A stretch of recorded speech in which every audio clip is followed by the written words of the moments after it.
नमस्कार मित्रांनो, आपण जर आमच्या चॅनलला सबस्क्राईब केलं नसेल तर सबस्क्राईब करा, बेल आयकॉनचं बटन दाबा, व्हिडिओला जास्तीत जास्त लाईक करा, शेअर करा आणि कमेंट्स करायला विसरू नका की आमचे व्हिडिओ आपणास कसे वाटतात. याचबरोबर मित्रांनो, मनुष्य म्हटला की प्रत्येकाच्या जीवनामध्ये समस्या ही ठरलेली आहे, परंतु आपल्या ऋषीमुनींनी वेदांचा चक्षु म्हणजे ज्योतिषशास्त्र निर्माण केलं. मनुष्याच्या जीवनामध्ये भविष्य काळात येणाऱ्या संकटांवरती मात कशी करता येईल या प्रश्नांचे उत्तर किंवा मार्ग या ज्योतिषशास्त्रामध्ये आपल्याला दर्शवला.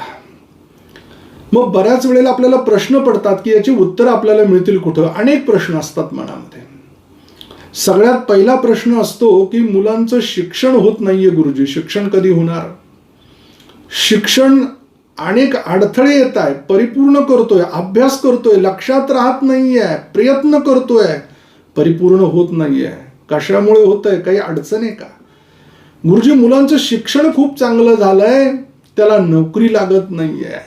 त्याच्यापेक्षा कमी शिकलेला, त्याच्यापेक्षा कमी ज्ञान असलेला मुलगा मोठ्या पदावरती आरूढ झालाय, त्याला नोकरी लागली आहे, परंतु याला अजून कुठल्याही प्रकारची नोकरी लागलेली नाही. गव्हर्नमेंट म्हणजे सरकारी नोकरी आहे की प्रायव्हेट जॉब आहे, कुठे याने काम करावं? गुरुजी, मुलाला खूप चांगली नोकरी लागली आहे, मुलीला खूप चांगली नोकरी लागली आहे, विवाहाचं वय होऊन गेलंय, लग्न होत नाहीये. नेमकी अडचण काय? पत्रिकेत मंगळ दोष आहे, पत्रिकेला कोणी दोष लावलेला आहे?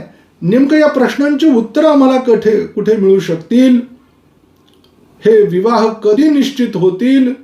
नेमका जोडीदार कसा असेल? या सगळ्या प्रश्नांचे उत्तर आम्हाला मिळत नाहीये गुरुजी. गुरुजी, विवाह झालाय परंतु संतती होत नाहीये. 2 वर्ष झाले, 5 वर्ष झाले, 7 वर्ष झाले, अनेक डॉक्टरी इलाज केले, अनेक आध्यात्मिक इलाज केले, आम्ही संतान प्राप्त होत नाहीये. आमच्या नशिबात संतती प्राप्तीचा योग आहे का गुरुजी? की आम्ही मेडिकलमध्ये अजून काही पुढील उपचार घ्यावा की थांबावं? नैसर्गिक योग आहे. गुरुजी, संतती झाली आहे, नोकरी आहे, विवाह झालाय, परंतु राहायला वास्तू नाहीये. माझ्या जीवनामध्ये सुखाचे क्षण आहे का? वास्तुयोग मला माझ्या जीवनात निर्माण करता येईल का? मला जागा घ्यायची आहे, मला शेती घ्यायची आहे, मला वाहन घ्यायचंय. मी जुनं वाहन घ्यावं की नवीन वाहन घ्यावं? मी जुनी वास्तू घ्यावी की नवीन वास्तू घ्यावी? अनेक प्रश्न आहे गुरुजी, उत्तर मिळत नाहीये. याचबरोबर गुरुजी, मला विदेशात जायचं आहे, मी परदेशात व्यवसाय करावा की नोकरी करावी? की मी मायदेशी राहून व्यवसाय करावा की नोकरी करावी? प्रश्नांची उत्तरं मिळत नाही. गुरुजी, मी विजासाठी अप्लायकेशन केलेलं आहे, परदेशात मला जायचं आहे, तिकडच्या देशाचं नागरिकत्व मला मिळणार आहे का? तिकडच्या देशात राहण्यासाठी मला संमती मिळणार आहे का? असे अनेक प्रश्न आहेत. गुरुजी, मला अध्यात्मामध्ये नाव करायचंय, गुरुजी मला अनेक प्रकारच्या गोष्टी प्राप्त करून घ्यायच्या आहे. या सगळ्या प्रश्नांची उत्तरं आमच्या स्क्रीनवरती दिलेल्या नंबरवरती आमचे ज्योतिष एक्सपर्ट तुम्हाला योग्य पद्धतीनं देतील आणि तुम्ही तुमच्या जीवनामध्ये आनंद प्राप्त करून घ्याल. आज आपण 2026 या वर्षातील फेब्रुवारी महिन्यामध्ये होणारं ग्रहांचं राशी परिवर्तन आणि या राशी परिवर्तनाचा वृषभ राशीच्या जातकांवरती होणारा परिणाम या विषयाची माहिती पाहणार आहोत. या संपूर्ण महिन्यामध्ये काही ग्रह राशी परिवर्तन करतायत. या 3 फेब्रुवारी या दिवशी बुध ग्रह कुंभ राशीमध्ये राशी परिवर्तन करून येतोय. 5 फेब्रुवारी या दिवशी शुक्र ग्रह कुंभ राशीमध्ये राशी परिवर्तन करून येतोय. 12 फेब्रुवारी या दिवशी सूर्य ग्रह कुंभ राशीमध्ये राशी परिवर्तन करून येतोय. 23 फेब्रुवारी या दिवशी मंगळ ग्रह कुंभ राशीमध्ये राशी परिवर्तन करून येतो. या राशी परिवर्तनाचा वृषभ राशीच्या जातकांवरती नेमका काय परिणाम होणार आहे ते पाहणार आहोत आपण ह्या व्हिडिओमध्ये. तत्पूर्वी एक महत्वाची सूचना, आपल्या जीवनात काही संकट अडचणी असेल, काही असे प्रश्न आहेत की ज्याचे उत्तर आपल्याला मिळत नाहीये, तर आमच्या स्क्रीनवरती दिलेल्या नंबरवर आपण फोन केला तर आमचे ज्योतिष एक्सपर्ट आपल्या मनातील प्रश्नांना योग्य असं मार्गदर्शन करतील, ज्याने आपल्या जीवनामध्ये नक्की आनंद प्राप्त होईल. वृषभ राशी. शुक्र या ग्रहाच्या आधिपत्याखाली येणारी ही रास आहे. कष्ट हे या राशीला खूप आवडतात. मग या राशीचा स्वामी प्रथम स्थान, लग्न भाव, मालक जो शुक्र ग्रह आहे तो 5 फेब्रुवारी या दिवशी भाग्यस्थानातनं दशमामध्ये येतोय. पहिले 5 दिवस अगदी आनंदात आरामात ऐटीत जातील, परंतु 5 तारखेच्या नंतर कामाच्यासाठी गती थोडी वाढवावी लागणार आहे. म्हणजेच काय तर थोडी धावपळ होणार आहे. कामामध्ये गती प्राप्त झाल्यामुळे आर्थिकतेचं प्रमाण हे चांगल्या प्रकारे वाढलेलं जाणवेल. त्याचबरोबर नवीन कामांना गती प्राप्त होताना दिसते. अडलेले कामं, रखडलेले कामं हे तुमचे परिपूर्ण होताना दिसत आहे. का की त्याला कर्मस्थानाची जोड मिळते आहे. द्वितीय स्थानाला धनस्थान म्हणतात. या स्थानाचा स्वामी बुध ग्रह हा 3 फेब्रुवारीला भाग्यस्थानातनं दशमाकडे जातोय, म्हणजेच कर्मस्थानाकडे जातोय.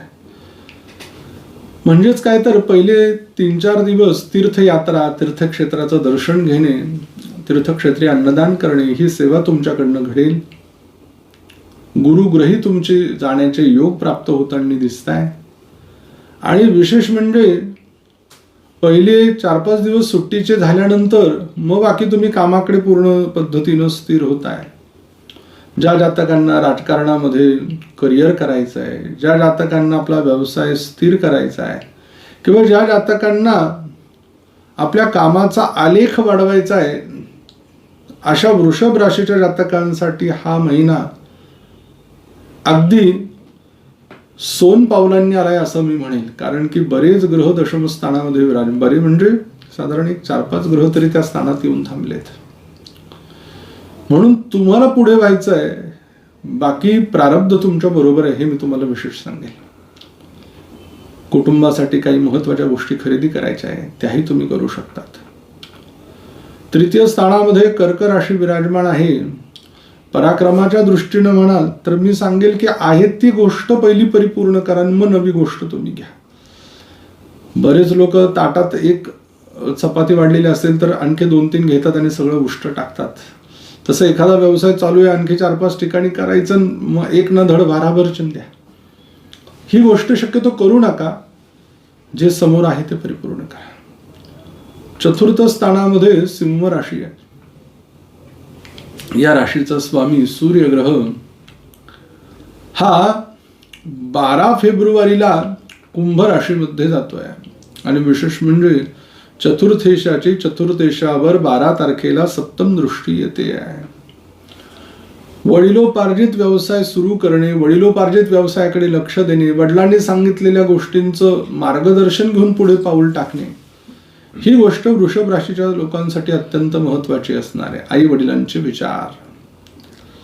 या महिन्यामध्ये तुम्ही वास्तू घेऊ शकतात, वाहन घेऊ शकतात, शेती जमीन घेऊ शकतात, पाळीव पशु पक्षी प्राणी यांच्या संदर्भात काही आपल्याला व्यवसाय करायचा आहे. बऱ्याच जातकांना दुग्धपालन, दुग्धाचा व्यवसाय जो आहे मग त्याच्यात ते पशुपालन करतात दुधासाठी. तर या दृष्टीनं हा कालखंड उत्तम आहे. पंचम स्थानाचा विचार करता इथे कन्या राशी विराजमान आहे. हे पंचम स्थान प्रेमाचं आहे, प्रणयाचं आहे. स्वामी बुध ग्रह हा 3 फेब्रुवारीला भाग्यात्न दशमामध्ये जातोय. म्हणजेच काय, पंचमेश भाग्यात असणं हे परदेशात शिकायला जाण्याचं मोठं लक्षण आहे. परराज्यामध्ये, परगावामध्ये जाऊन शिक्षण परिपूर्ण करणे.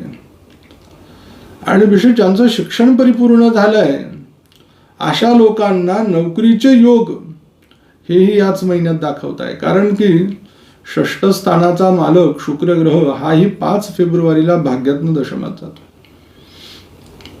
स्वतःचा चांगला व्यवसाय सेट होणं, चांगल्या ठिकाणी नोकरीला लागणं, आणि विशेष म्हणजे आपल्या अवतीभोवती आपल्या ओळखीचे लोक जे आपल्याला मदत करतायत ते आपले दुसरे कोणी नसून आपले मित्र आहेत. आणि या गोष्टीमुळे आनंदमय वातावरण तयार झालेलं आहे. फक्त या विषयामध्ये कर्ज करून घेऊ नका आणि आतीही मित्रांच्या आहारी जाऊ नका, हे ज्योतिषशास्त्र तुम्हाला सांगत आहे. सप्तम स्थानामध्ये वृश्चिक राशी आहे. स्वामी मंगळ ग्रह हा 23 फेब्रुवारीला भाग्यात्न दशमाकडे जातोय. म्हणजेच काय, विवाह निश्चितीच्या दृष्टीनं तीर्थक्षेत्राशी निगडीत असलेल्या जातकाबरोबर विवाह किंवा तीर्थक्षेत्री राहत असलेल्या जातकाशी विवाह, उच्च शिक्षण झालेलं आहे, चांगल्या ठिकाणी नोकरीला आहे, स्वतःची जीवनात प्रगती करू पाहते, असा जोडीदार आपल्याला मिळणं. भागीदारीच्या दृष्टीने म्हणाल तर उत्तम कालखंड आहे. व्यवसायाच्या दृष्टीनेही आहे, परंतु पहिलं आहे ते हातातलं पूर्ण करू आणि मग पुढे चालू. विवाह निश्चितीसाठी सुंदर कालखंड आहे. अष्टम स्थानामध्ये धनु राशी आहे. स्वामी गुरु ग्रह हा द्वितीय स्थानामध्ये गेलेला आहे. वृषभ राशीच्या जातकांसाठी काही कालखंड अचानक धनलाभाचा योग आहे, म्हणजे शेअर मार्केट असेल, लॉटरी असेल किंवा अन्यतम साधनं असतील. परंतु बरेच लोक एकदा का त्या विषयाच्या मागे लागले की अगदी कर्जबाजारी झाले तरी ते विषय डोक्यातनं काढत नाही आणि ते करत राहतात, मग त्याचा त्रास होतो. म्हणून आपली पायरी आपण पाहिली पाहिजे आणि अंथरूण पाहून पाय पसरलं पाहिजे. अभ्यास करून जेवढं गरजेचं तेवढं आपण करा. भाग्यस्थानात मकर राशी आहे. स्वामी शनी ग्रह एकादश स्थानात असल्यामुळे वृषभ राशीच्या लोकांसाठी लेट परंतु थेट यश प्राप्त करून देणारा ग्रह आहे आणि प्रगतीच्या वाटेनं चालत राहणारा हा ग्रह आहे. दशम स्थानामध्ये, कर्मस्थानामध्ये सूर्य, मंगळ, शुक्र, राहू, बुध असे 5 ग्रह आहेत. तर तसं पाहायला गेलं तर बुध, राहू ही प्रचंड अफाट बुद्धिमत्ता देणारी ग्रहांची एकमेकांच्या जवळ एका स्थानात सहवास योगात आले तरी पण देतात. अशा अनेक ग्रहांचा, 5 ग्रहांचा सहवास योग घडला इथे. त्यामुळे कामाला गती तर मिळेल, परंतु असं काही काम तुम्ही कराल की जे तुमच्यासारखं कोणी करू शकणार नाही. फक्त अंग चोरू नका की दुसरे करताय तर मी कशाला करायचं. माणसाची किती प्रगती झाली तरी माणसानं त्या बाबतीत समाधानी नसावं, कार्य करत राहिलं पाहिजे. जीवनामध्ये मोठं पद मिळण्याचा योगही याच महिन्यात आहे. तुम्हाला जी गोष्ट स्वप्नवत वाटत होती ती अगदी खरी डोळ्यासमोर उभी राहील.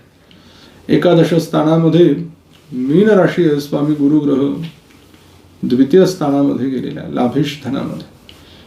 मिळालेल्या लाभाचा परिवारासाठी उपयोग करणे यासारखा दुसरा मोठा उपयोग असू शकत नाही. त्यांच्या गरजा परिपूर्ण करणे, खास परिवारासाठी वृषभ राशीचे जातक या महिन्यात वेळ काढताय, ही आनंदाची गोष्ट.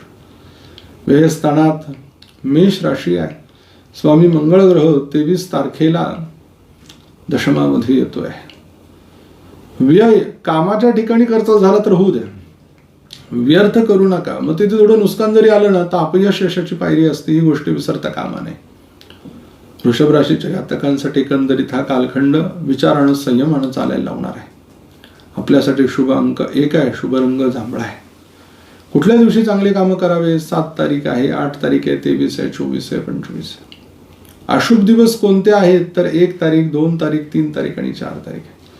आपल्याला एक मंत्र देतो, त्या मंत्राचा जप आपण करा. ओम भल्लाटाय नमः. लवकर भेटू आपण पुढील व्हिडिओमध्ये. तोपर्यंत सर्व प्रेक्षकांना नमस्कार.